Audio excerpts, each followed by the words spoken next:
नमस्कार भक्तों, आज हम आपको सुनाने जा रहे हैं सकट चौथ की अत्यंत प्रभावशाली और शिक्षाप्रद कथा। एक ऐसी कथा जो बताती है कि सच्ची भक्ति क्या होती है, ईर्ष्या और दिखावे का क्या परिणाम होता है और गणेश जी व सकट माता की कृपा किन पर होती है।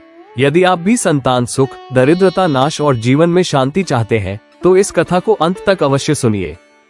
एक शहर में देवरानी और जेठानी रहती थी। देवरानी बहुत गरीब थी और जेठानी बहुत अमीर। देवरानी सच्चे मन से गणेश जी का पूजन और व्रत करती थी।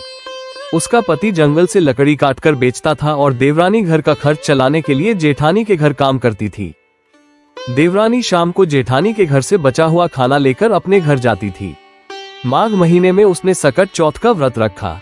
उसके पास पैसे नहीं थे, इसलिए उसने तिल और गुड़ से तिलकुट्टा बनाया और श्रद्धा से गणेश जी की पूजा कर कथा सुनी। पूजा के बाद देवरानी जेठानी के घर काम करने चली गई।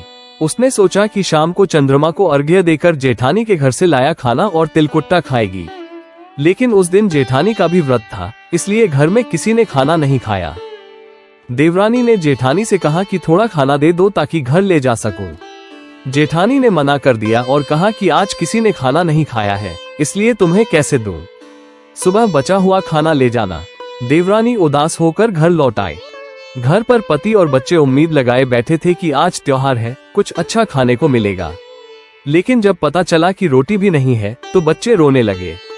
पति भी क्रोधित हो गया और बोला कि दिन भर काम करने के बाद भी वो 2 रोटियां नहीं ला सकी। बेचारी देवरानी रोते हुए गणेश जी को याद करती रही और पानी पीकर सो गई। उसी रात सकट माता बुढ़िया का रूप धरकर उसके सपने में आई और बोली, सो रही है या जाग रही है? देवरानी बोली, कुछ सो रहे हैं, कुछ जाग रहे हैं। सकट माता बोली, मुझे बहुत भूख लगी है, खाने को कुछ दे। देवरानी बोली, मेरे घर में अन्न का एक दाना भी नहीं है। पूजा का बचा हुआ तिलकुट्टा छीके में रखा है, वही खा लो।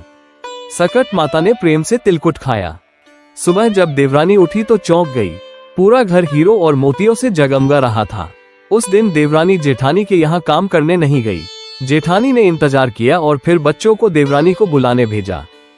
बच्चों ने जाकर देखा कि चाची का घर हीरो मोतियों से भरा है।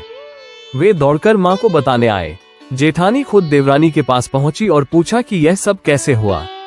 देवरानी ने पूरी घटना उसे सच्चाई से बता दी। जेठानी ने भी वैसा ही करने की सोची।